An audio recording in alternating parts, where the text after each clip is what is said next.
Please welcome NFU President Myrick Raymond.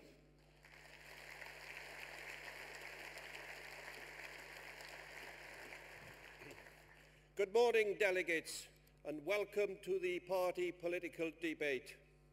As I said yesterday, this is shaping up to be the most important election for many, many years. And we are delighted this morning to welcome prospective parliamentary candidates along with Mr. John Humphreys. John needs no introduction. He is the voice of the Today programme, and his voice is so distinctive on radio. He also presents On the Ropes and the Mastermind programme, which a lot of us sort of listen to, not that I'm very bright, but to listen to John's asking the questions and coming up with all the answers, I find quite amazing. John has published many books over the years during his distinguished career. He does have some spare time, and I'm delighted to say in some of that spare time he does come down to St. David's to spend some weekends pretty close to where we live. But it gives me great delight to hand over to John to introduce the candidates, and we will hopefully have a good political discussion. Over to you, John. Thank you, Myrick. And the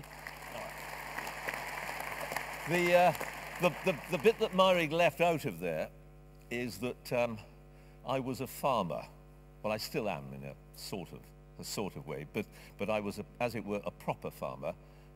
No, that's not true. I was a rubbish farmer. But nonetheless, I was a farmer for many, many years, which is why, incidentally, people ask me why I'm still working at my bloody age. I'm 71, for God's sake. Why am I still working? Well, the answer is because I was a farmer. You know, I've got to get all that, get the money back. Anyway, I loved farming, but I don't think it loved me. He also mentioned, I'm delighted to say, Mastermind. He did mention Mastermind. I'm delighted with that because I didn't expect at the end of my so-called journalistic career to be doing a quiz show, and I'm very glad that I agreed to do it because I've been doing it for, what, 12, 13 years now. Because most of my journalist career, a lot of it anyway, has been spent interviewing politicians, and now, forgive me for the cheap crack that I'm about to make, but there will be more of them. But now I find on Mastermind that I'm asking people questions knowing that they want to answer them. But anyway, before you...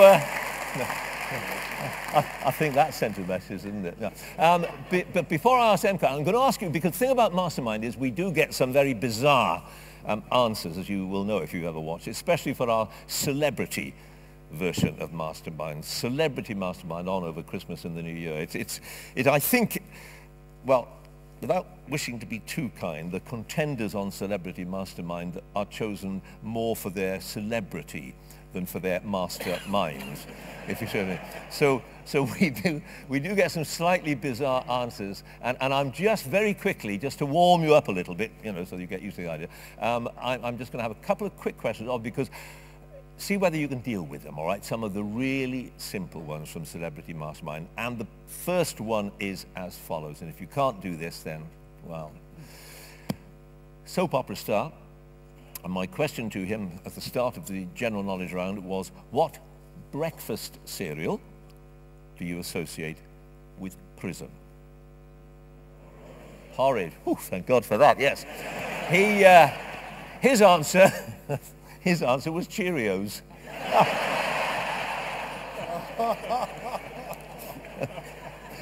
I've always wondered whether he was making a brilliant sort of post-ironic comment on the government's penal policy or whether he's just bloody thick. I think the latter. Right, all right, but listen, before you laugh, three more questions. Now, these, very quickly, I won't waste any more time there. Three more very quick questions. These were asked not of a soap star, but of a politician. All right, a senior politician whose name I shall give you in a moment. First of all, the three. They are a bit more difficult, I grant you, a bit more difficult than that last one. Here they go, three very quick ones. Who, and you're allowed to answer, by the way, who succeeded Henry VIII? Edward VI, yes, absolutely brilliant. Unlike what he said, which was Henry VII. What was the, What was the name of the prison in Paris that they stormed in 1789? And not Versailles. And what was the surname of the lady called Marie who discovered radiation? And not Antoinette. I assure you there were many more like that. I shall now tell you who it was. His name was David Lammy. His job at the time, yes, you all know him, his job at the time was Her Majesty's Minister of State for Higher Education. Right, well now, for the rest of this session, ladies and gentlemen, the questions are down to you. You've given me some of them, and I will be putting them, or you yourself, feel free to join in spontaneously. Stick your hand up if you've got something to say or a question to ask, and I'll do my best to come to you. But before I do all of that, I have to introduce the panel to you. You'll know them anyway, I'm sure, but anyway. George Eustace, who is the Farming Minister, as we speak, Conservative. Hugh Irranca-Davies, who is his opposite number for the Labour Party. Dan Rogerson for the Liberal Democrats. Elfyn Glwyd for the Plaid Cymru, and Stuart Agnew for UKIP. So those are who they are. The idea is that I will call some of you, because some of you have already submitted questions, and I've got some of them here, so I'll call some of those, and then, as I say, you feel free to follow up, and if you think the question has not been answered, then do say so. I'm just going to kick off first, though, and I think it might be helpful because it'll set the ground, by asking each of them for the three things. Doesn't have to be three, by the way. If you think one of them is overwhelmingly important, then that's fine, just one. But the three things, up to three that is, you would do, each one of you, if you found yourself in a position to exercise power. If you became the Secretary of State for the Environment or Farming Minister or whatever it was at some point in the future, possibly after May the 7th, what would you do? What are the three priorities? Let me repeat, it doesn't have to be three. If you want to make it one or two, that's fine. And this is not an opportunity for speech making. I'm talking about bullet points. The three, boom, boom, boom, boom, boom. And I'm going to start with you, Stuart, because you're all the way over there, and we heard from his boss yesterday, so we sort of have a fair idea. Right, thank you very much. Well, of the three, there are three that stand out. The first is that we would want to take Britain out of the European Union, which means taking agriculture out. We would invoke Article 50 of the Lisbon Treaty in order to negotiate the relationship we want with them. That will take 2 years. Top of the list, of course, is trade. We would want a proper trading relationship with the European Union. We could get a very good deal because of the 50 billion trading deficit we have with them. We are their biggest single customer. So that shouldn't be a problem to get British lamb across there and to carry on drinking French wine and driving German cars. Then, of course, we would need to put in a support system for the industry. We would use the experience we built up with the RPA to deliver a single farm payment scheme. We would pay £80 an acre, and that is £80, not a declining number of euros. Don't give me too much detail, if you would, Stuart. Let's just have the broad picture. So do put in a support system. 3, have a really good look at deregulation. And there are a number of things there, but I don't know how much time I've got to talk about. That'll do it. No, we've got a very clear idea of where you're heading. It's your priorities that I'm after, and clearly your priority is Europe. Right, okay, Elfyn. Well, we would toughen up the powers of the Groceries Code adjudicator, ensure that that person is responsible for fair play for all the producers, big or small, throughout the food chain. Look at the dairy industry in the state it's in at the moment. We need some urgent intervention, and even if it's an old-fashioned intervention in the market, I don't care. Such as? Do you remember the MMB? We've got to be looking at something fairly urgently, seems to me. And we celebrated Magna Carta not so long ago. These now are the overmighty subjects, the big supermarkets. They are dominating everything. Why don't the political classes take them on at their own game and really make sure that they play by the rules? I go to the Royal Welsh Show every year. They're given pride of place near the main ring. Why? Because they're paying for it. Throughout the year, they're undermining the industry. That's right. Not good enough.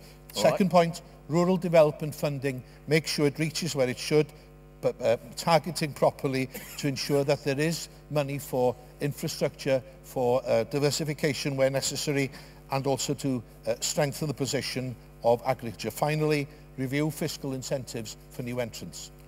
Fiscal incentives for new entrants. Okay, thank you for that, Dan. Oh, by the way, you asked, does anybody remember the milk market report? I do, and I was getting, and I'm trying to think what year it was more than 35 years ago, I was getting, as I recall, 21 pence a litre for my milk. then, 25 years ago. How much is that in real money today? A bit more than you're getting now, guys, I tell you. Anyway, yeah.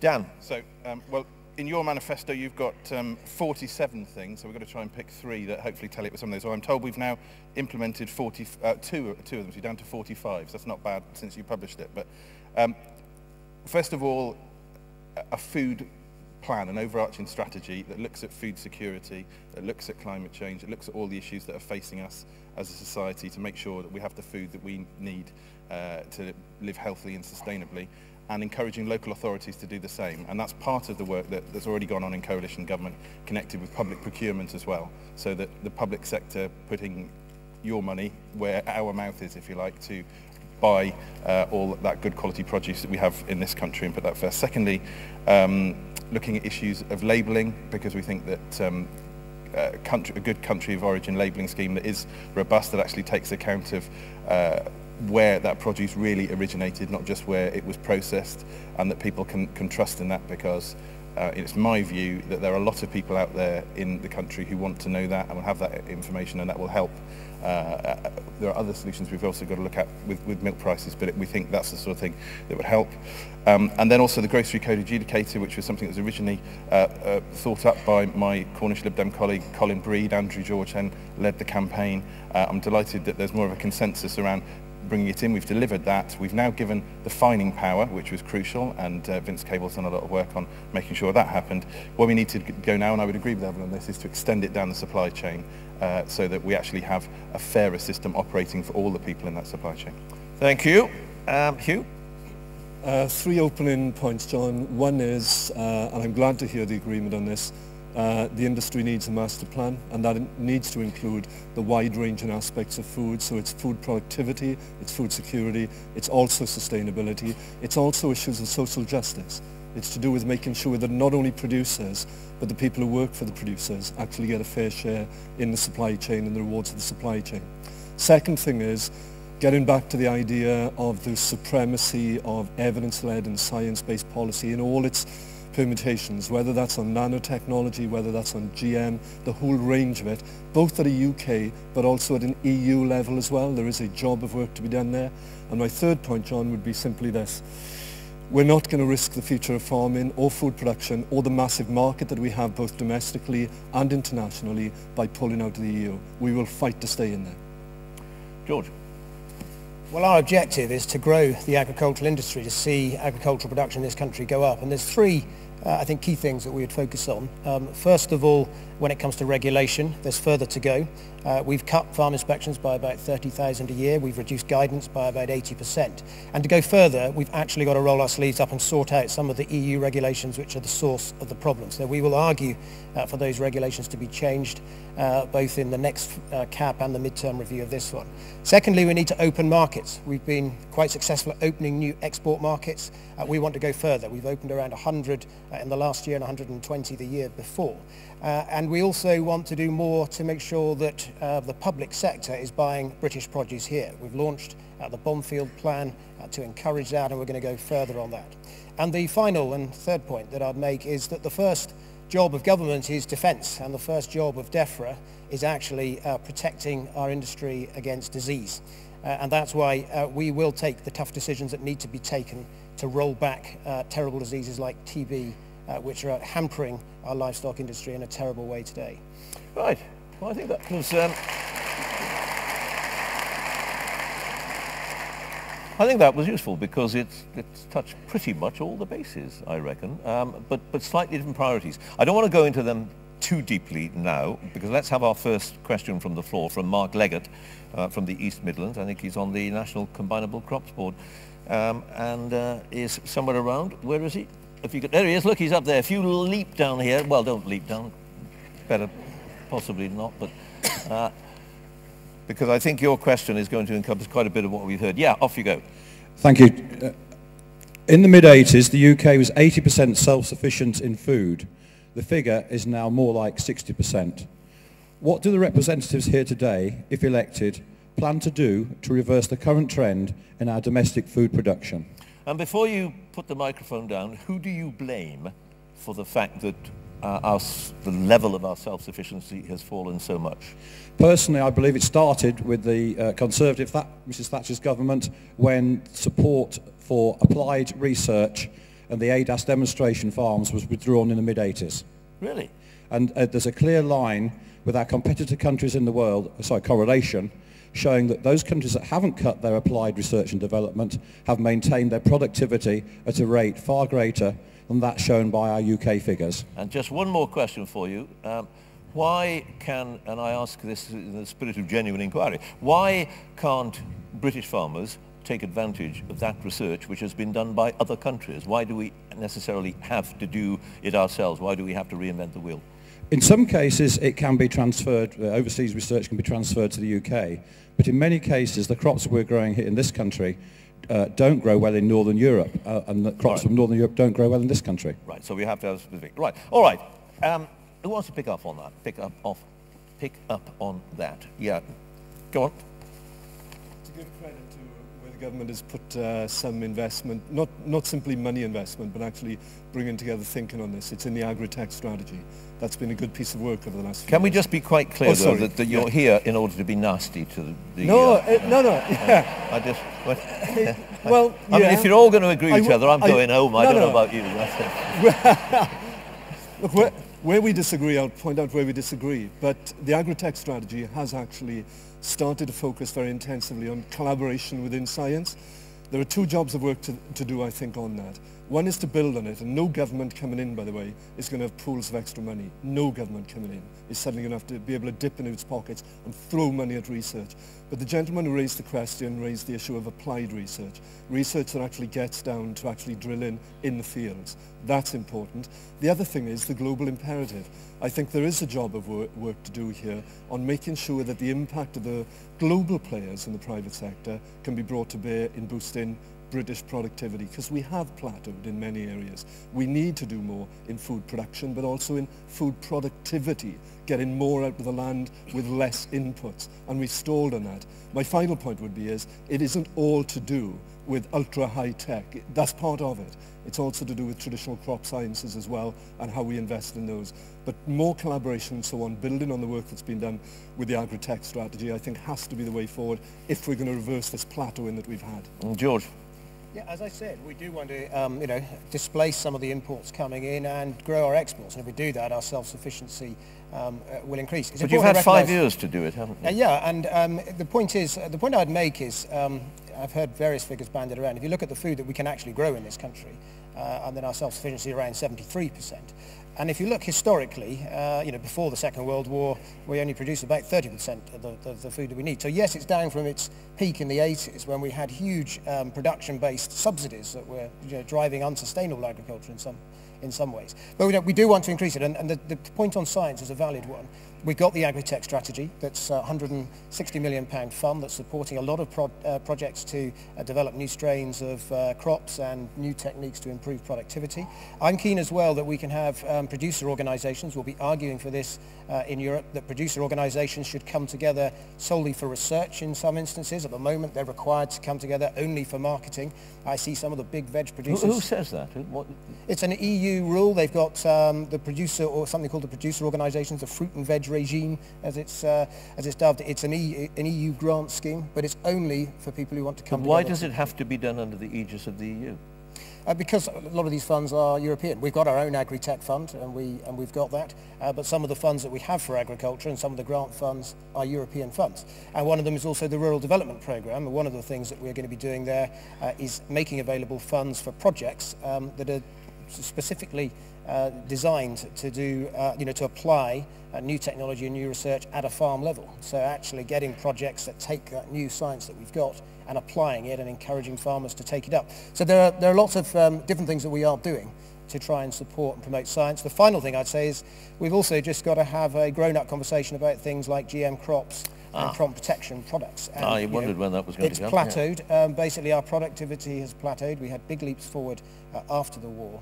And I actually think that we should have a science-based approach to these things. And if we can have GM crops which enable us to improve techniques and improve productivity, provided we've got the right regulations in place, provided they've been properly accredited and we know there's no risk to the environment, then yes, we should be growing those crops, and we shouldn't allow non-scientific arguments to muddy the waters in this debate. All right, let me assume that the entire panel will agree on the need for more research. I mean, it's something difficult to argue against, really, isn't it? But let's pick up specifically on GM, somewhat more controversial, I imagine. I think I saw you nodding your head at GM, so I'll come back to you later.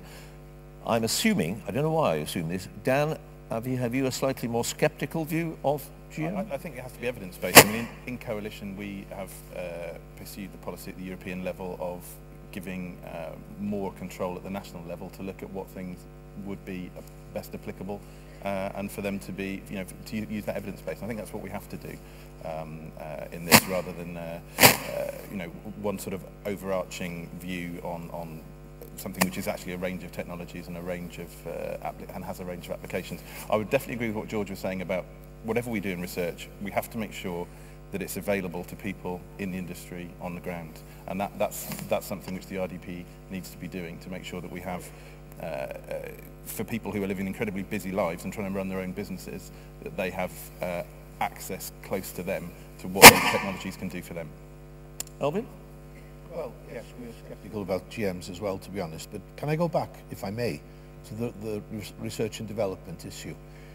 Some 6 or 7 years ago, a world-class development centre, research centre in Aberystwyth called IBERS nearly hit the buffers, nearly went out of business altogether. So there's a great deal of catching up to be done. This government is doing work now, but there's a great deal of catching up to be done, because that centre is absolutely world-class, not just for British interests, but outside as well. They sell the technology, they sell their expertise too, which is also an export market, it seems to me. Now, two things arise as far as I'm concerned. I don't think that opening up big markets elsewhere, for example, red meat in China, is necessarily mutually exclusive from buying home produce and increasing our produce at home. I think they go hand in hand. But I do think, I'm afraid to bang on about it, the supermarkets once again need to be brought to heel, because I don't like the idea of buying South American cheap asparagus when excellent crops are being grown throughout the UK. I know they're seasonal, but people should be thinking about eating seasonal produce. We've got the best that we can get, and I still think that the supermarket, the profit motive, is undermining everything that British agriculture is trying to do at this moment. Well, there's not a farmer in this hall who isn't farming for profit. Well, I know, why should clearly, the supermarkets be any different? But the way they're doing it is cutting people's throats just to make the extra profit. Of course we're in. I'm a lawyer myself, I don't work for nothing. Curiously Get away. enough. That's just to make sure that everybody likes me. But I think R&D is a great issue, it's a big issue. And I think if we do it properly, we can open up markets, we can increase productivity, and we can all benefit from it. Stuart. Right, Chairman, I'd like to answer Mark's question, may I? Well, I think they've been making a stab at it, but go on. Thank you. Mark, you're not happy with the figure of 60% that's gone down from 80%. That's largely, I think, due to the consumer's desire for out-of-season produce, where we simply cannot produce the fresh fruit and vegetables all the year round that the consumer wants, and they are imported. That is one reason for it. Now, how big a reason? How big a reason is that? And let's see whether we can agree. I think it's a pretty significant reason. It's 6-point-something billion pounds worth of fresh fruit and vegetables coming in here on our supermarket shelves, because we simply can't grow them. We might be able to, with a cheaper energy policy, grow some more in greenhouses, but it's what's coming down the tracks. That figure of 60%, Mark, you will think is good in 5 years' time, because what is the EU doing about pesticides? You as arable farmers and growers are going to lose a lot of the tools you need to grow crops. But we will be importing crops that you can't grow because of this from countries that can use these pesticides. And your figure of 60% will go down to 50, maybe 40. This is a huge problem, Chairman, and people don't understand in here the influence of the green lobby in the European Parliament. It is very strong indeed, and they do not like pesticides, full stop. Now, do you want to talk about GM? Just put it on hold just for a second, I'll come back to you. But we have 5 people on this board. How many of this panel, how many of you would describe yourselves as green? In the pejorative sense that Stuart just used. Pejorative. I think, John, I happen to think, by the way, that a lot of the people out in this audience... Well, I'd rather... How many of you would describe yourselves as green? Because what they do is they look after the countryside, they look after the landscape, they look after the soil that they do, they look after the rivers. Yeah, but we know what, how are they not green? We know what Stuart meant by that. How many of you, put your hand up, would call yourself green?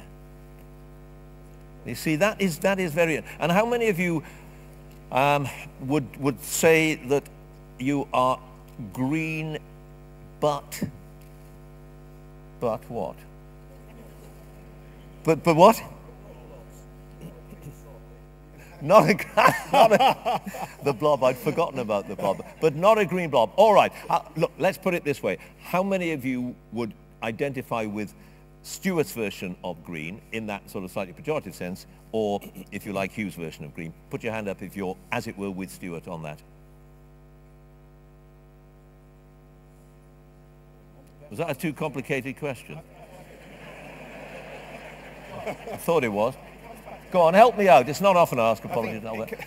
Go on. It comes back to evidence. That's where it comes to. And you know, I've been as an environment minister, so along with George, but when I go to council, it's not the agricultural issues, it's the environmental issues. And there are some people around that table, you're absolutely right, in the European Union, who are taking an ideological approach to this rather than an evidence-based approach. And I mean, it's self-defeating. So that's why I think we have to be in there, making sure at the European level and across that huge market that we have a level playing field, and that that framework that we're all operating is based on evidence. It's also quite complex, John, if I can just make a point. Yeah. We all know about organophosphates and how dangerous they are to humans. And I led a campaign to do something about it, but it's a devil of a job to get anything equally effective in place. Now, the farmers need to ensure that animals don't suffer from scab and so on. They need to be dipped. But it's been a hell of a job to get anything equally effective, which isn't as toxic as OP dips, for example. All right. So, you know, it needs to be looked at case by case, it seems to me. There's another point here, though, and this is partly it's the unintended consequences. Sometimes you ban certain products, like the neonicotinoids that the EU's put this temporary ban in place. You know, that arguably has increased the use of pyrethroids, which are a contact chemical that can actually do just as much or possibly And anyway, a more lot of people say neonics don't do what they're meant to do and kill off all the bees. So anyway. Well, there is that argument, but I mean, I think you've always got to consider the unintended consequence. And the other thing is, unless chemical companies have got confidence that policymakers are going to do evidence-based policy, why would they spend years, you know, sometimes up to a decade or more, at researching and doing the development of new crop protection products, you know, if at a whim, for no evidence whatsoever, those products might end up being withdrawn at a European level. So you do need to have evidence-based policy making to give, in fact, the confidence to those crop protection companies to do the research and development needed. Right, but are you, as politicians, prepared to go to your constituencies over the next few weeks and say, especially if you're in farming constituencies, where a lot of people do worry about this, and say, broadly speaking, with the caveat that of course it has to be evidence-based, but broadly speaking, we are not only prepared for farmers to continue using pesticides in the way they have been, but to use more of them. And I know that's an oversimplification, but people do simplify. Yeah, go on, Hugh. No, more of them? I'd honestly be surprised if there were many people in this hall who would say we want to be using more of them. The way we should be using them is more effectively, using smart technology, smart applications. Saying that for 50 years. No, but this is absolutely, this comes to the crux of, when we talk about food self-sufficiency, food security, food production levels, it has to be done hand in hand with this idea that we should be, that phrase of getting more out of the land with putting less in. Do you know, it's damn expensive for farmers to keep on applying regularly, very expensive, intensively expensive products onto their land. So that's where, curiously, some of the innovation, some of the applied down to the soil innovation and R&D has to come into play. How do we help the farming community with the academic institutions, with global players, with farmers themselves to say, how do we do this smarter, cleverer? It's not all to do with simply saying, hell for leather, let's grow every acre of land with every crop we can, with everything we can throw at it. We've done that before, and that's why we've plateaued. Is that what you're saying, Stuart? Yeah. Well, we have got in this country, John in his centre, we've got Rothamsted, British scientists working in British institutions finding solutions to problems in British agriculture. They've got a solution to blackgrass. They've got a solution to potato blight. They've got a solution to insecticide resistance. But they're not allowed to use it because they use GM technology to do it, and there's just a complete standoff on this. You can't have it both ways. You cannot feed this country by organic farming. You cannot say, cut pesticides, cut pesticides, cut pesticides, and at the same time say, no, you can't have GM produce, and then go and import all of that lot from countries that can do all of these things. It doesn't stand up.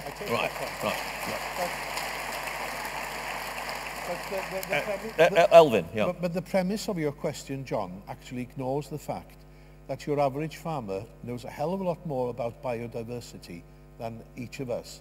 They live day by day. They want to keep nature on their farms, and they don't go unnecessarily spraying and using chemicals that are dangerous. They are aware of what they're doing, and I bet you any money they want to use less, not more. It's actually, I think it's more about having the range of products as well. If you overuse any one chemical, we all know that you'll get resistance in either the weeds or indeed with fungicide you can get resistance if you're using the same product too often.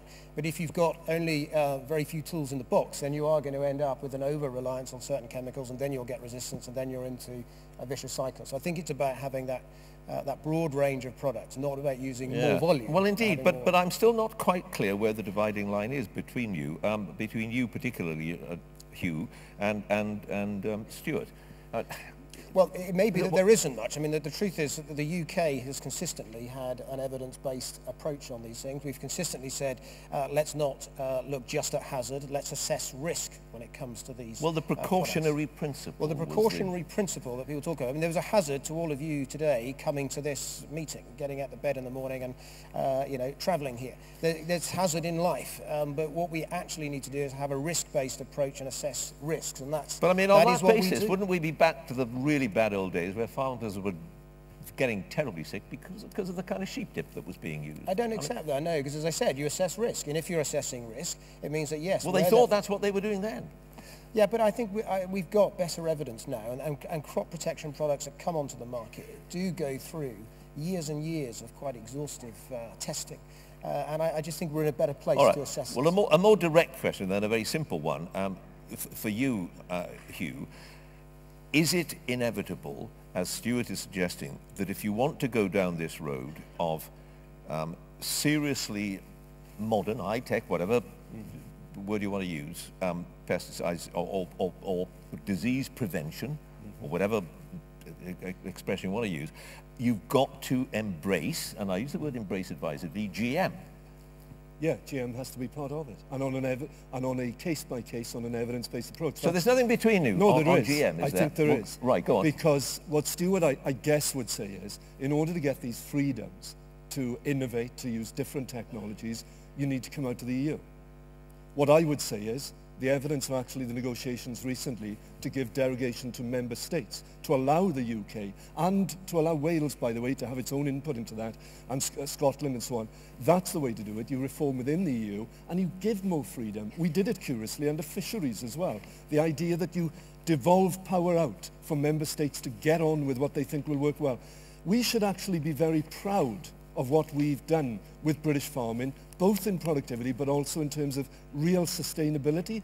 We could do more, but we need a little bit of that freedom to do it. We don't have to pull out of the EU to do that. We need to give those freedoms, negotiate them in the EU, and then get on with it. And use every tool available, yes, on a case-by-case basis. And that's a nice simple question to ask you in the audience. Do you think it can be done within the EU, allowing for the derogations that Hugh was just describing, or do you have to leave the EU in order to do it? Hands up if you think you have to leave the EU in order to do it.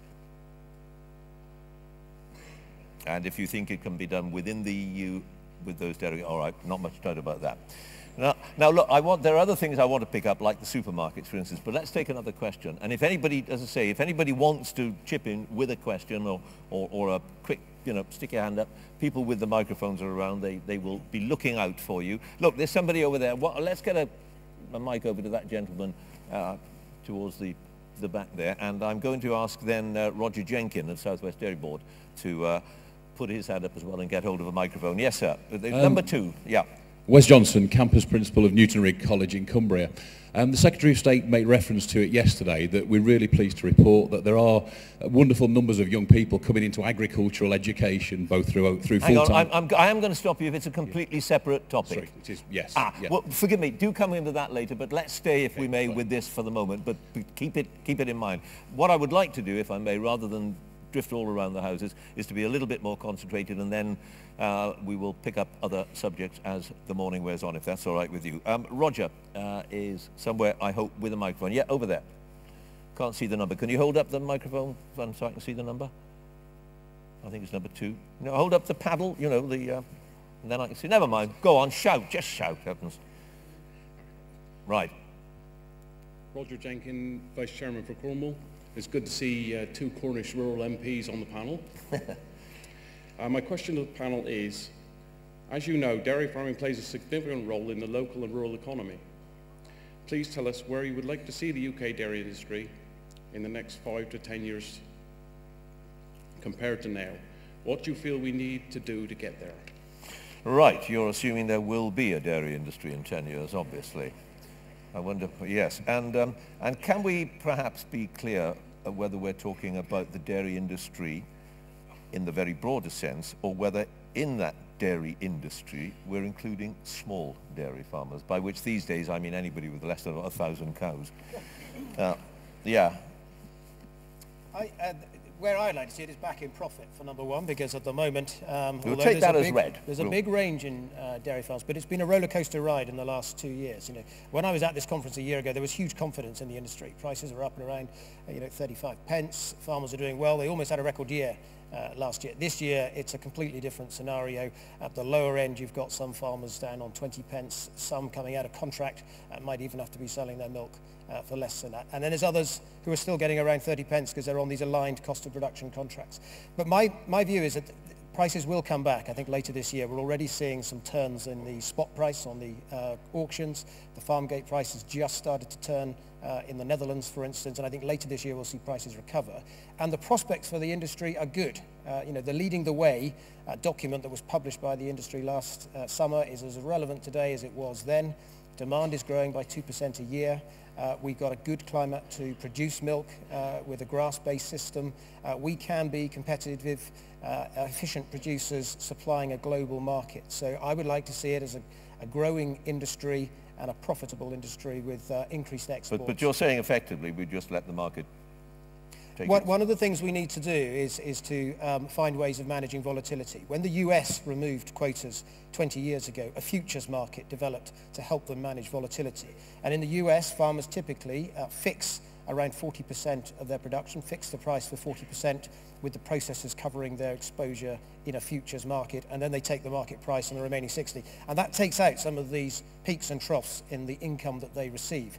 And I'm really keen that we look at how we can develop a viable futures market to help dairy farmers manage volatility. Because the big problem they've got is responding to market signals takes time in dairy. Yeah. It's not easy to upscale, and it's not easy to cut production. And that's why you need to have a financial instrument in the financial markets to help you manage that risk. Right. Anybody got any additional thoughts? I don't repeat the same things, obviously, but yeah. I think we also, I talked about labelling earlier on. I think that is one issue for produce, that people want to have confidence that the buyers out there, that what they're buying. So in other words, British. If it says British, it means British. Exactly. Mm-hmm. I think there's also the possibility of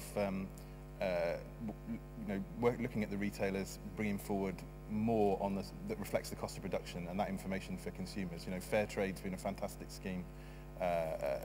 And people understand that. I think you'd have to use a different scheme because it's doing a different thing. But that kind of concept that would, for those people, and the evidence seems to be out there that people would pay a fair price if they had the option to do so. Where's the evidence for that? Well, I think in all you see what they're doing with supermarket milk. No, all the support, whether locally, regionally, whatever, that dairy farmers have had every time they've raised this issue in their local communities. All of the community organisations who've got behind and are writing to me as a constituency. And people still go out and buy, a gallon of milk or whatever they call it these days. But do they have an option of going somewhere? Do they have an option of going somewhere else to buy something different? So I think that's one thing that we can do as well. And then finally, because farming is a long-term industry, dairy in particular. And you do have these changes in price. I think it's also looking at talking to the banks about how they work with dairy farmers as well, so that the prices will come back, as George is saying, but we need to make sure we've got a dairy industry there to take advantage of that. So Elvin, having those local conversations. Sorry, Elvin. Learn from history, we can also learn from the present conditions in Europe, actually. By which I mean, I live in rural Merionethshire. 8 miles one way there was a cooperative producing excellent cream and milk. 10 miles the other way similarly. So are we done with the idea of farmers cooperatives? Should we not be looking at making a financial framework for them, giving them opportunities to have who does that? Cheap investment? Who can create as far as I know, it doesn't happen. No, but who should be doing it? Well, how do you... I think government should be doing it. How does whether it's Welsh government or whether it's the government of Westminster. But government can't set up a cooperative. No. Government should give them grant funding in order, first of all, to do market research, and secondly, to assist them in bringing the cooperative forward. And before I'm told you can't do that because of EU competition rules, it's happening everywhere in France and Italy. Why not in Wales? Yeah, because they're French. Yeah. We have made funds available to, we have made funds available actually to the RAB so that they could actually look at developing more dairy cooperatives. We have made it easier for larger cooperatives to be formed as well. So, I mean, the legislation's there to allow cooperatives to be formed. We want to encourage it. We've made funds available to some of the industry organisations to try and help them act as a catalyst to encourage it. Because I think you're right. One of the problems is farmers are small, often small producers. It's quite a fragmented market. They don't have the clout when they've got those big processors that they're dealing with. Yes, sure. Right, Chairman. We had an interesting situation yesterday where our Secretary of State for Agriculture acknowledged she was going to have to go to Brussels to get permission to put a label on a bottle of milk. That is crazy. This is somebody who has a vote in cabinet, has a ministerial car, and yet she cannot allow the industry to run its own labelling. That is mad. As far as we're concerned in UKIP, if farmers want to promote their own milk by saying it's British, and as long as whatever they say about it is truthful, why shouldn't they? And it is the same with the consumers. If they want to know about what they're eating, they should be able to demand that that is put on the label. Is that true, incidentally? Do you argue with that? I mean, I'm not suggesting you're a liar, of course, Stuart. I'm just wondering whether that might be interpreted in a different way. Not only did she say it yesterday, she said it at the Oxford Farming Conference. Okay. No, what she's saying is that we are arguing at a European level for mandatory country of origin labelling. Mandatory country of origin. Mandatory. Okay. Now we have voluntary labelling now, and where which you're allowed to do. That's what I thought. Of course you're allowed to do. You can put voluntary labelling on. I mean, it's illegal to put the wrong label on and to claim something that's not true. But the concern that we've got is there are anecdotally there's evidence that you're getting sometimes Irish milk from the Republic of Ireland being processed in Northern Ireland, then passed off as produce of the UK just because it's been processed there. So that's the type of thing we're trying to deal with, and farmers do raise this concern with me, that they're getting dairy products, cheese and yogurts and things, being sold as their product to the UK when actually the milk's I've already got one in, there's 4 to come. Go on. We want to alter the remit of the Competition Commission so that instead of just looking at consumer prices, it will look at fair play throughout the food chain. That will allow farm co-ops to get bigger so that they can then have a more level playing field when they're negotiating with their own customers. That should help a great deal. Now, George has mentioned futures, but of course what's coming down the track from the EU? MiFID. They want to interfere in futures markets. They shouldn't, but they're going to. Of course, what constrains the dairy industry in this country are NVZs. We want to have a scientific look at this. At the moment, many of us are criminals in farming because the groundwater beneath us has got more than 50 milligrams of nitrate in a litre of water. And we are simply criminalised because of that. We used to have a top level of 100. We would like to get back to that, but science must prevail. But while these NVZs are so strict, it will restrict the dairy industry. Right. Finally, go on. TTIP. What is coming down the tracks?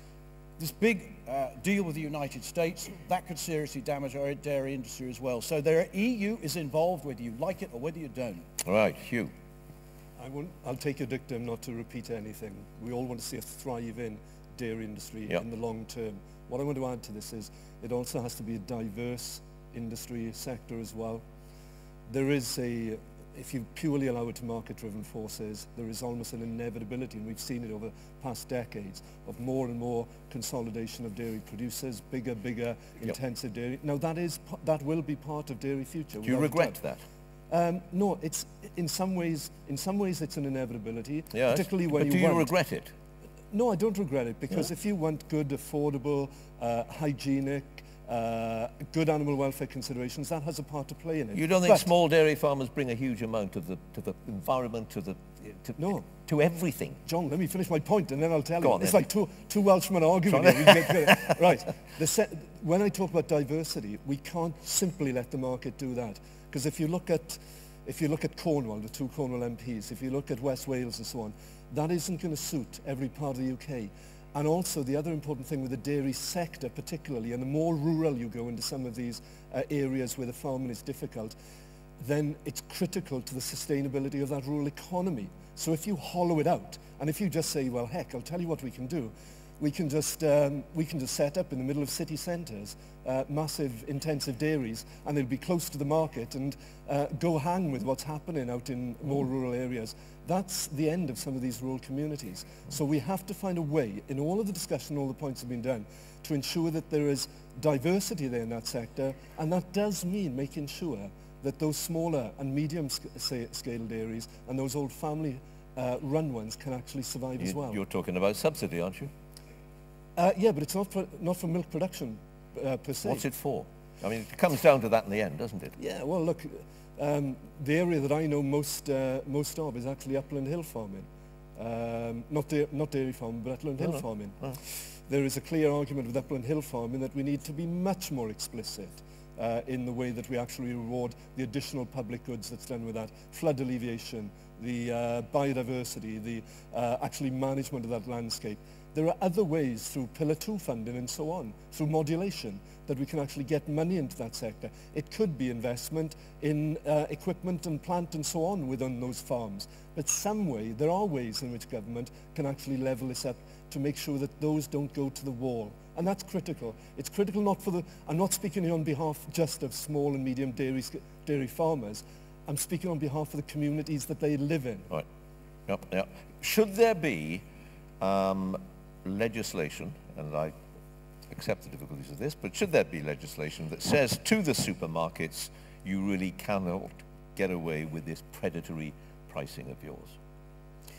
I think that one of the things to note here, we've already got the grocery code, and that very effective that's been as far as milk is concerned. Well, actually, to be fair to the supermarkets, well, not always fair to supermarkets. What do you want to be fair to supermarkets? But I think the point that you have to make is this: the farmers actually that are getting the highest price at the moment, and those that are still getting 30, I came across one the other day getting 37.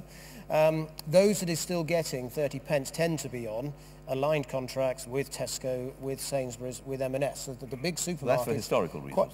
Quite a lot of them are on these cost of production contracts. Around 30% of our liquid milk production is on cost of production contracts. So those supermarkets are losing money. They're selling this at a loss, but they are, in many cases, paying farmers more. The farmers that are suffering most at the moment are those that are supplying the processors and those that are making cheese, because that's much more exposed to global commodity prices, and they're right down at rock bottom at the moment. So I wouldn't be in favour of legislation that stops supermarkets from running their own pricing. But we've got the grocery code adjudicator in place. They've started an investigation now into Tesco, and I think this is starting to work. And what we really need is the processors and farmers to make sure that the supermarkets are abiding by that code. And when they are negotiating, if a supermarket is making a demand that's in breach of the code, we need proper negotiators who are going to say, I'm afraid I can't accept that because it's in breach of the code. And I think that's the bit we need the processors to... Don't we, isn't it a much more simple way of putting that? You need governments to be able, politicians, to stand up to the supermarkets and the history of politicians standing up to the supermarkets will not fill many people with... I don't think that's right. Look, the supermarkets didn't want us to legislate and put in place the adjudicator. We did. The supermarkets didn't want us to put in place fines. We've put in place the fines. No, we've been willing to do this because I believe in free markets, and part of having a free market is that you can't have big players that distort the marketplace. There was an almighty battle on committee, which we were both on, to argue the case for financial penalties. The SI now has been laid in Parliament, the instrument that will make that happen. It's been a long time coming. It'll finally happen. But you know that the government argued strongly against that. The Biz Minister argued strongly, but at least it's going to be there. But the question is, what did the Prime Minister mean when he said at Prime Minister's questions that he wanted to go further with the grocery code adjudicator? Because you're arguing it's doing what it needs to do. We actually believe it should be reviewed and reformed, and you should look right down the supply chain at intermediaries. You should look at that adjudicator having the ability to pursue where she can see, because the competition authorities aren't doing it. Now, if the Prime Minister didn't mean that, what did he mean? Well, on the fines, I was on that committee as well, and I'm the one who argued for the fines, and the government changed its position. You know that, and so we've put it in place now, so they can now use those fines. I've got to say they've only just started their first investigation, so if they've not actually even been doing investigations, the idea that they would have been fining before now, I think, is pie in the sky. But on this point about the adjudicator, of course, the Prime Minister meant it. We are looking at whether there's a case for extending the scope of the grocery code adjudicator further down the supply chain. Now, there are complications to that. We've got a voluntary dairy code now, which actually is working quite well, and which actually gives farmers the ability to walk away from a contract at 3 months' notice. And if you had it on a statutory footing, you then get covered by certain EU laws, which mean you may end up with a weaker code than you've got now. So it's not easy, but we're looking at it. Yeah, go on. Very quick, and then Owen. You know, it was a big policy of the Liberal Democrats to bring in the grocery code adjudicator. It's music to my ears to hear all the other parties. Absolutely, the other parties accepting it. No, Owen absolutely was involved in that. But in terms of the idea, it came from our party, and the fact that front benches of the other two parties that in the last Parliament I remember saying it wouldn't work and it's a terrible idea are now behind it. But as well as extending, looking at the whole supply chain, it's also the power to initiate inquiries as well, not to do it on a complaint basis, and that's another significant power which I think the GCA should. All right, Alvin, you had a quick point? Just one final point. I mean, George makes the point that he believes in the free market. Well, fine, we all believe in a free market, but it's got to be an equal bargain, not an unfair bargaining position, and that's what the supermarkets are at. All right, thank you. Anybody want any quick comment on that dairy area, as it were? And if so, stick your hand up, and we'll get. And while we're doing that, will David Barton make himself known so we can get a microphone to him for the next question? Yes, sir. Bill Peters, the retiring Surrey County Chairman. I'd like to supplement my previous questioner's question to the panel. All of you were asked at the beginning to give your bullet points. With the exception of George Eustace, you forgot to mention animal health and particularly TB. I'd like to hear the other members of the panel's view on that, because that is a cross that many dairy farmers have to bear. And when you talk TB, you're talking specifically, well, you've got badgers in mind. Bovine obviously. TB. Yeah, yes. You've got badgers in mind. Right. Quick thought from all of you on badgers. Well, can I limit it a bit and just talk about badgers? Who's in? Oh, we know what you think about badgers because your boss told us yesterday, and she's going to. But to just be absolutely clear, you will extend the cull. Yeah. We've got a 25-year strategy that sets out a whole range of things, including. How about the next couple of years? Yeah, well, look, if we are back, we will be continuing with the strategy we set out last year, and that includes cull of badgers in infected areas. As we know, the evidence is really clear internationally and from our own history. We know that you cannot reverse the tide of TB unless you tackle the reservoir of the disease. Right. Now, as you say, we know that, and I don't want to go into that again. But I'm just trying to be a bit more specific. Where will the cull go, and the new culls go, and when will they start? Well, look, that's something that we've got a small matter of an election in the meantime. Well, no, but we know when I can tell you the date of the election if you like. Yes, but we've been.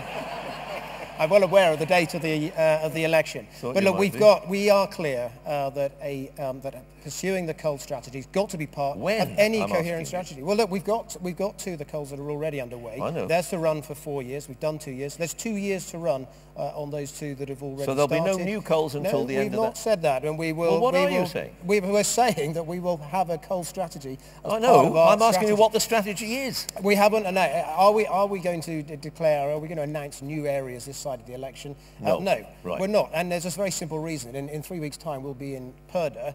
Government and officials will have to shut down and discontinue work on these things. Oh, come on! You could perfectly well. Anyway, but they know. Everyone knows what our position is, and, right. and it is absolutely clear that if we want to eradicate this disease, which is what we want to do, then actually tackling the reservoir disease in the wildlife population has got to be at least one part of your strategy. Yes, but you take the point of people in this room who want to know whether the area in which they are farming is they're going to be able to shoot all those bloody badgers. I'm sorry, forgive me. I didn't say that. Anyway, a friend of mine who's a farmer told me all you need is an apple with a paracetamol in it. It sees them off. I don't know whether that's true, and I'm not going to name him anyway, but right. Badger culls. Elvin? Hugh?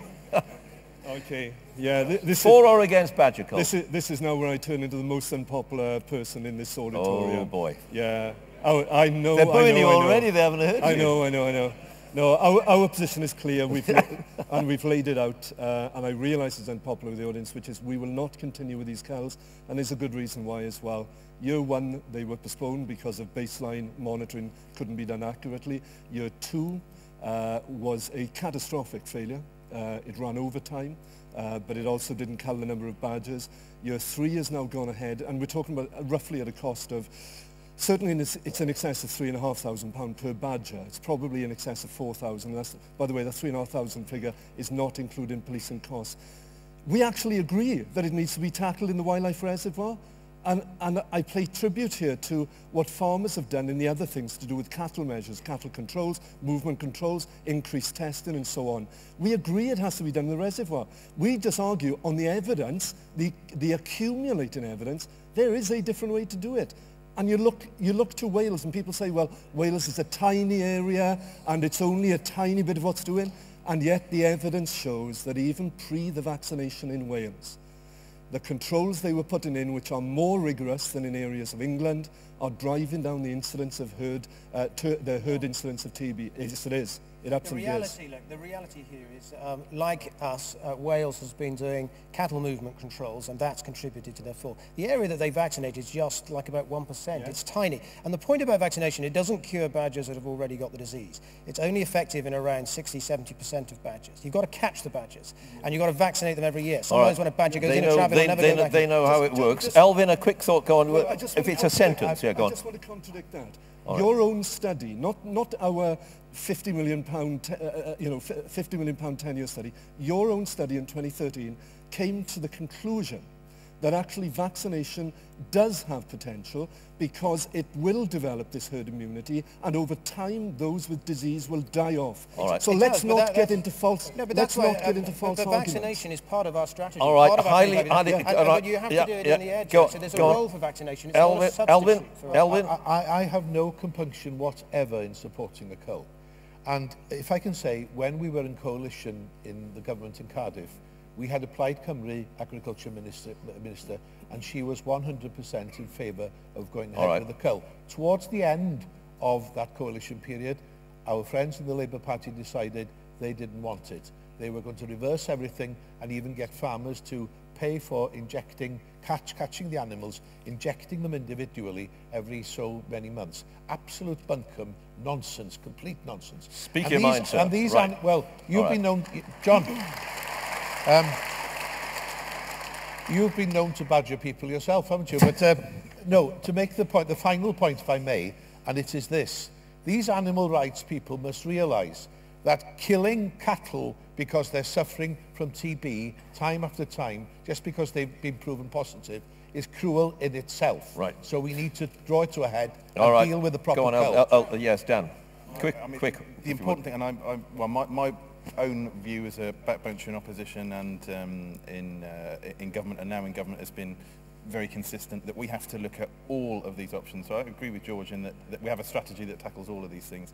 In terms of taking forward the pilots, I think that they've, you know, we have to look at those across the 4 years, and I personally would like to see the evidence from that support where we go next with the policy. But second, another point that Hugh made, which is to talk about policing costs. It's not those who are carrying out the culls who lead to those policing costs. I think that's the important thing. So it's absolutely wrong to say, add that on as a cost. Okay. Stuart, make it quick if you would, yeah. We are not afraid to cull the wildlife if the veterinary science supports it. At the moment, there doesn't appear to be any other way around. I would like to see the selective gassing of infected sets. There is a test now that can show whether the set is infected or not. You may be able to train a dog to sniff those out. They're the ones we want to concentrate on. I feel we ought to educate the public in what TB does to a badger. It takes 4 years to kill it. It's revolting, and we have got to do everything, the cattle and the wildlife, to get this disease under control. All right, and in fact, David Barton, have you got the mic? Yeah, and some of what you're about to ask has already been dealt with, but ask your question. Thank you. Given that we are now seeing a very encouraging result from both pilot cull areas, with TB reducing sharply and farms that have been under TB restriction for many years becoming TB free, and I have to say the very disappointing announcement from the Labour Party on the manifesto pledge to stop the pilot culls should they be elected, is it now time to take politics out of the plan to eradicate bovine TB from the UK and give it to an independent body, so that a disease control policy free from political games, which causes misery for farmers and their families? And if I could be so bold as to give the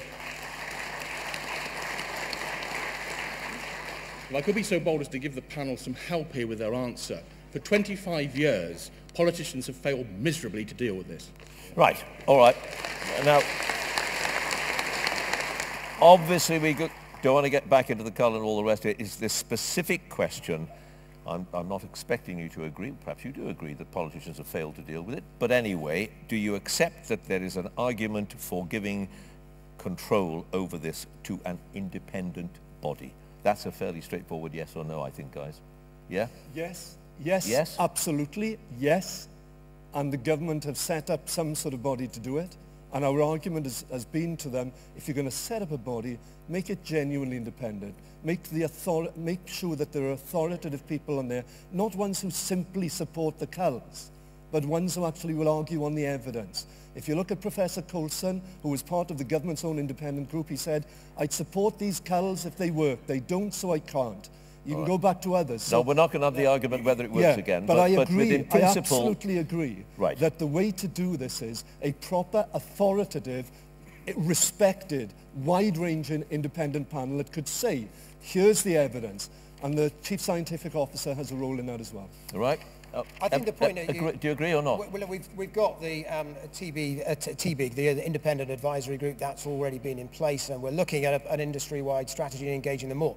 I think it's just very difficult to say you're going to take the politics out in some sort of Bank of England way. You frankly need cross-party consensus for that, and if you've got a Labour Party that's ideologically opposed to the cull, it's not going to. Well, no, you see, most people wouldn't agree with that, would they? Because if no matter what the Labour Party thinks, no matter what you think, anybody else, if you agreed to the appointment of a body and that it should be independent, perfectly capable of we must surely be perfectly capable of establishing a commission of some sort that could look at it and could be regarded by the public as being representative of all points of view and therefore independent. I mean, I think, look, you have your independent scientific advice. We've got that.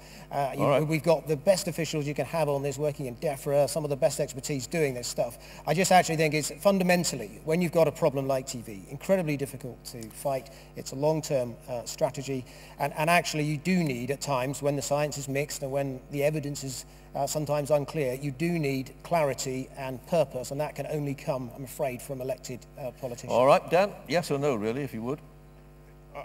It's a nice idea to say that you could find these people who would have come to the issue completely without any prejudgment or whatever and do it. Now, you could say that from the scientific community, you might want to look at that, but I'm sure, you'll have been in audiences where you've heard the scientists debate it. I sat on the select committee in the last Parliament where we had Sir John Bourne come and give his evidence and said, no, a cull won't work, we just think... And then you had Sir David King straight afterwards saying, actually, I agree with the work you've done, but my conclusion is that a cull would work in these defined areas, and that's what's led to the position we're in now. So my worry with that is accountability and so on. Actually, you rely on us to be accountable to you, and ultimately, if it is ministers who are elected, some of those decisions should rest, and it's not a comfortable place to be. But I think that's where it should rest. All right, it's important we get the right advice, and we look at the evidence. Well, it's an interesting idea, yes, but there is the accountability thing. But I think it's interesting for two main bases. Firstly, inactivity for 25 years, and secondly, the political experience we had in government in Cardiff. 1 minute, the cull's on, next minute, Labour decides the cull's off. That's no good. All right. It's raising hopes and dashing them again. Stuart?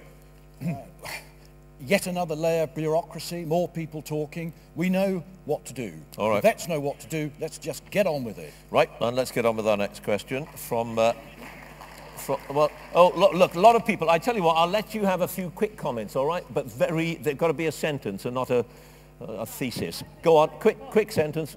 Go on. I think the Labour Party's stance on this issue is despicable. Right. We nearly eradicated bovine TB in the 1980s, small-scale badger culling. Cheshire was clear, Staffordshire was clear, Derbyshire was clear, and there was no TB in cattle. The cowardly Hilary Benn suspended the cull, and it all became political. We've got to cull more badgers now. It should have been done 20 years ago, and it's the Labour Party's fault for making it political. Right, somebody over there, a quick, similarly short, brusque comment on that. Yeah, right up there, go on.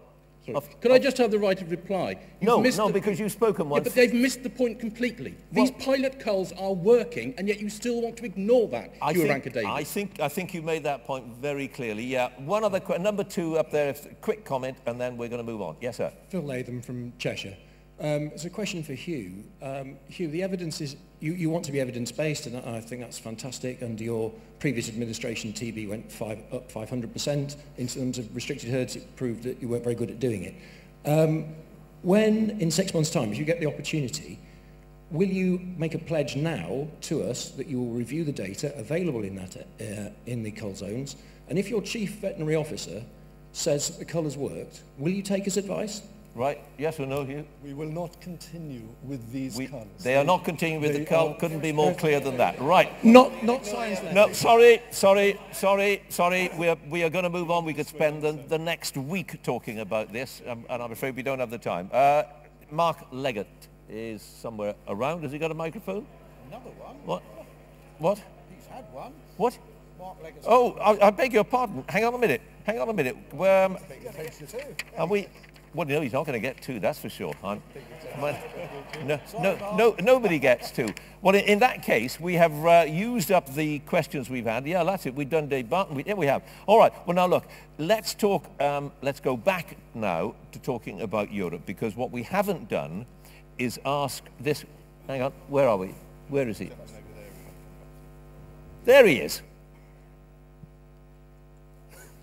Yeah, Martin Howlett, not Mark Leggett. Right.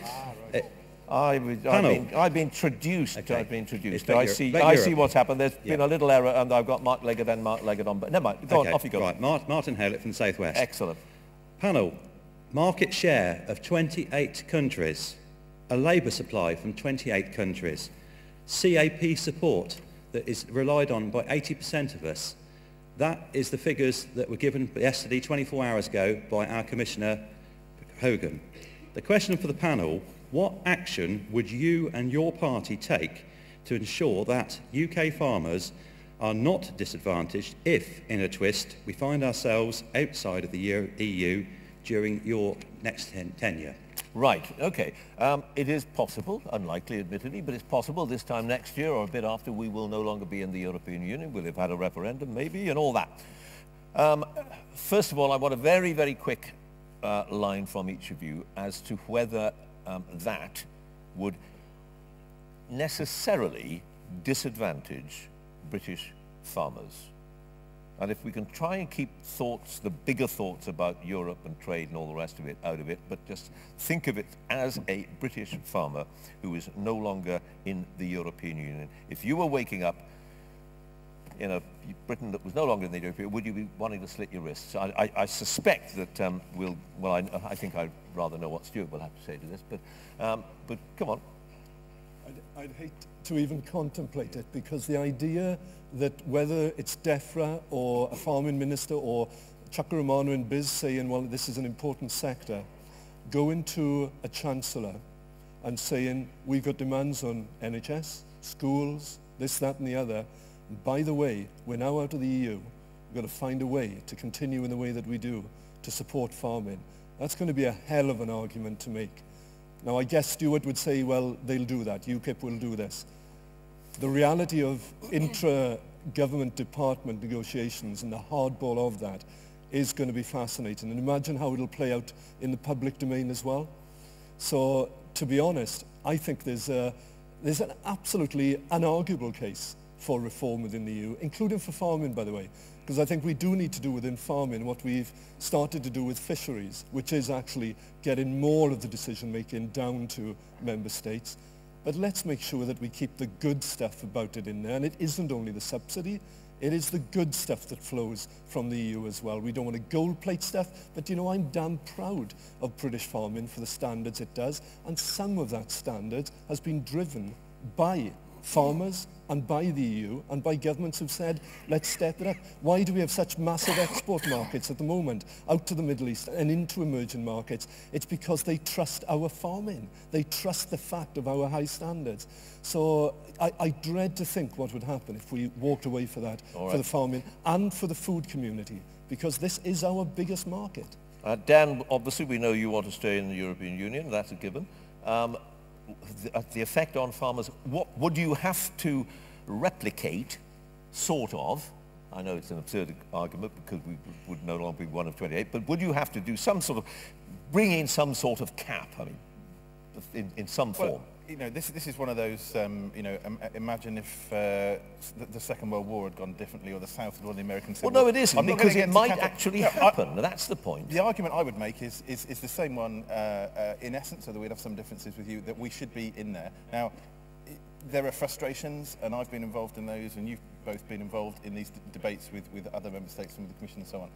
But we start to get them right, we start to move forward, and to me, the idea that we should leave is so But if we ridiculous. find ourselves what I would out love of to it. see from this audience as well is them articulating for the sector how terrible it is. And with the exception of our friend over there who very bravely put his hand up, everyone else seemed to be arguing that we should be in there. And what we don't want to do is sleepwalk into leaving the European Union, because all right, it but will be if damaging this country and damaging to this sector as much as I'm any. sorry, So but the I think we question should is work together based to on stay in there. the question is based on the possibility, slim as it may be, that we will not any longer be in the European Union. It may not be that slim, who knows, in the next X period of time. Would you have to introduce a complete raft of regulations, suite of new laws that protect farmers the way they are now being protected? Yes. Yes. And the environmental protection, all the other things we do as well. And So we all have of to that. start from scratch, do the whole thing all over again, instead of actually getting on with improving what we've already got. Elvin? Well, I would get on with opening up new markets, for example, China, red meat and so on. Get on with that now, just in case, just in the cataclysmic event of us having to leave the EU. I hope we never do, but we need to be doing that now, because at the end of the day, our farmers would be dependent on world market prices. And they can, well, yes, they would. And I know, well, yes, but what we'll have in a minute is Stuart telling me that you could have... Let him tell you. Well, okay, you could have a trading partner status, as Norway has. Well, Norway has a... I didn't say that. I'm not Hang on a minute. Well, fine, don't respond to fine. that just because... But may I just... okay, fair enough. But may I explode the myth about the trading partner status? Norway is a special case because they, for many years, stood outside the EU, but they observe and adhere to every EU regulation nonetheless. So that's what they do. So that's and is that what we should do? Is that what we should do? No. What we should do now is to open up as many markets as we possibly can. I do not want to see the day we leave the EU, for example, because in Wales, just looking at Wales alone, and I'm sure it's replicated throughout the UK, there are 1.5 times as many jobs in the farming sector as there were in the heyday of coal mining in Wales. All right. It's a big, big employer. All right, I'm going to go to you last for fairly obvious reasons, Stuart. George.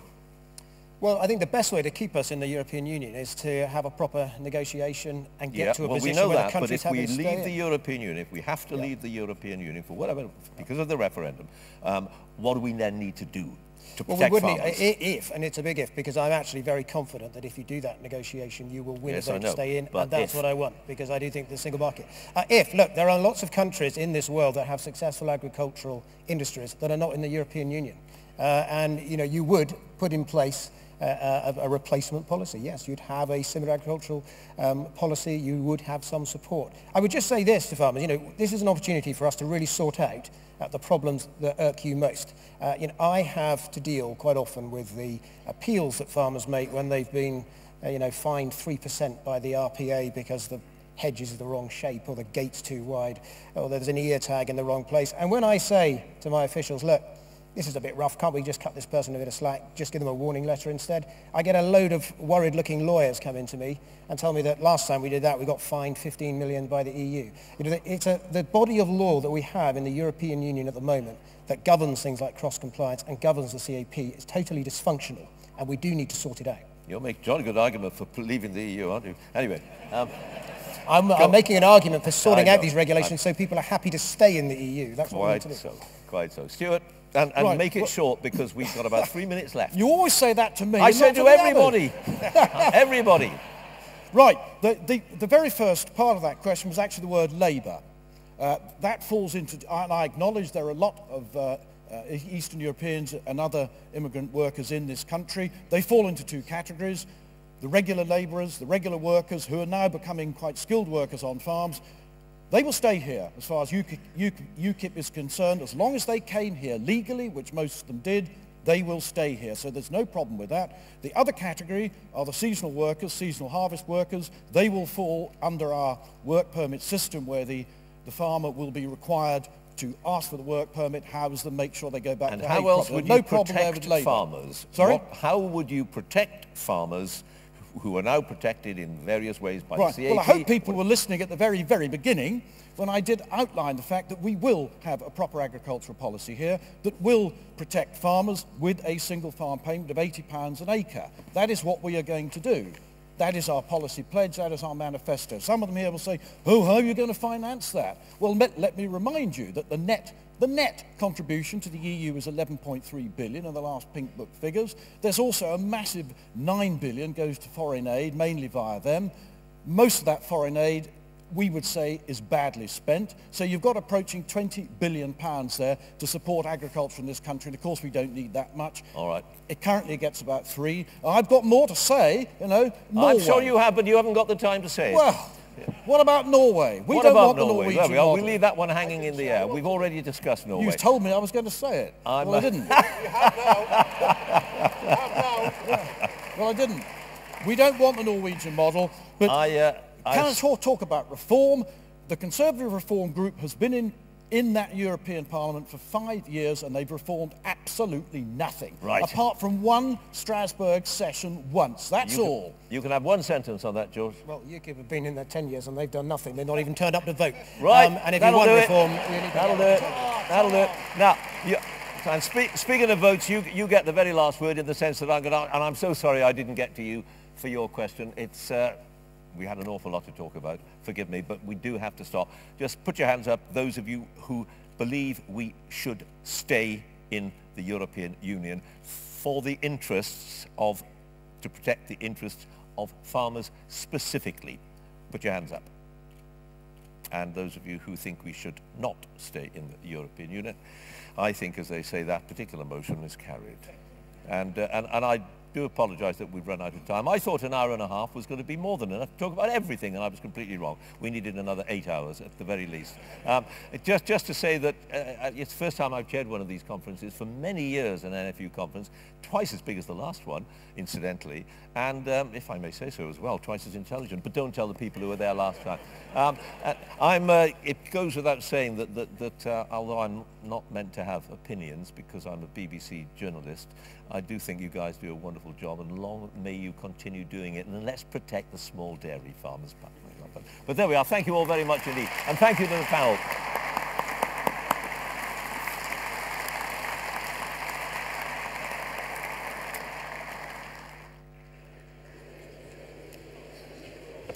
Conference, I would just be grateful if you could remain seated for a moment. I would like to thank you, John Humphreys, and be enormously grateful for this opportunity, because it's probably the first and last time I will ever get the last word with John Humphreys. But John, thank you, and especially thank you for mentioning that magical word profit, which hasn't been mentioned that much. And maybe it's a bit of a sign of the times that it took the chair to mention the word profitability. Now, on science, you've all committed, but we know, and Minister, you know, that with the oilseed rape derogation that we were on target for in the autumn, from a green light situation, we went to a red light situation because of a targeted approach by pressure groups. 1.5 million emails to the Prime Minister. Hugely, hugely challenging. So you've all supported sound science, but we know in practice how hard that is to achieve. On dairy, Arla told us very clearly yesterday that futures were a long way off. And when I questioned them, could they put a date or a year? No. So that is a very, very distant future. On TB, we have had the conversation, and I have met with Irranca-Davies and Maria Eagles, and they have promised me they will work with the science. If we work with the science, I genuinely believe that you will find a way. I have to say, I don't think farmers really mind what that policy is, but unless you bear down, as other countries have done, on the source of all infection, you don't beat this disease. We are asking,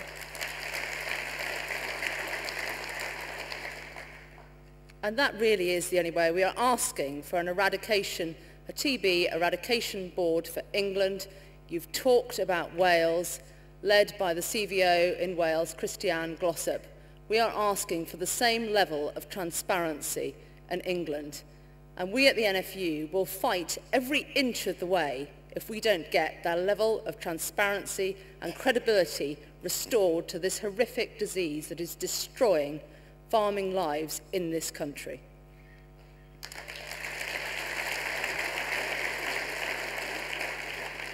There is cross-party support for the food procurement plan. I have agreed to be involved with chairing the assurance group. We have given it a year to see what happens. But in summary, the Prime Minister's demands to launch it at the Welsh show, which I managed to stop, probably sums it up. There are enormous challenges. Its aspirations are right, but we are now looking at bringing European assurance groups into that. It started out as the Great British Food Plan to give the catering sector sight of its supply chain. It must stick with its primary objective of giving the catering sector sight of British supply chains. We all accepted that the word British, because of state aid, could not be used, but it absolutely must be about providing British produce in hospitals, in schools, throughout the catering sector, and all parties must stick to that pledge. Now, our previous president, Sir Peter Kendall, and our current president, Mairg Raymond, have lobbied long and hard for an agri-food plan. It is one of our key asks. It's great to hear you all talking about it. We still don't have it. We are a small island nation. 97 billion worth is what the food and drink industry in this country is worth. Agriculture grows the raw ingredients for that massive manufacturing sector. The Secretary of State told us yesterday that it's bigger than the motor trade and aerospace put together. It is worth nothing without agriculture. We really want you to commit to this long-term plan. You see other countries, Ireland, Denmark, Holland, Australia, New Zealand. We all glibly compare ourselves with them. There is one big difference. They are absolutely shoulder to shoulder with their government. Simon Coveney opening up the beef market out in New York, he's a year ahead of us. Why is that? It's because he is working in complete partnership with the Irish government. It's a simple ask, it's a sensible ask, and we really do want commitment from you. I would just like, we had the rallying call last night. I can't tell you how important it is to challenge. We all really need to challenge. We need to make politicians realise that the rural vote really is in doubt. We need to stand up and be counted. I would urge you all to take one of these. Don't just invite your local friendly MP out on farm. Engage with everybody in your constituency that you can. I can't tell you how important that is. Vote British Food. Go online, put in Vote British Food. It will take you straight to the website. Fill in your name, your email. That's all you need to do. I've done it. It literally takes 30 seconds. Get your children to do it. Get your grandchildren to do it. Get their friends to do it. We know that 85% of British consumers want to buy British food. It's fragile. The foundations of British agriculture are fragile. We've seen what pressure groups are doing. We've seen how they're hijacking the science. Let's get support for British food and British farming. I would like to say a massive thank you. I know how genuine you all are and how committed you all are to food and farming. And I know the difficulties you all face. But we are reliant on you to make the argument on our behalf in that political environment that you both face. We do recognise how challenging it is. So a big thank you from all of us. A big thank you to you, John Humphreys, for chairing so efficiently. We would like now to break for lunch and be back in here for 2 p.m. this afternoon. A lot of people tend to go home after lunch. We're going through, Vice President Guy Smith is going through our manifesto. I would really urge you all to stay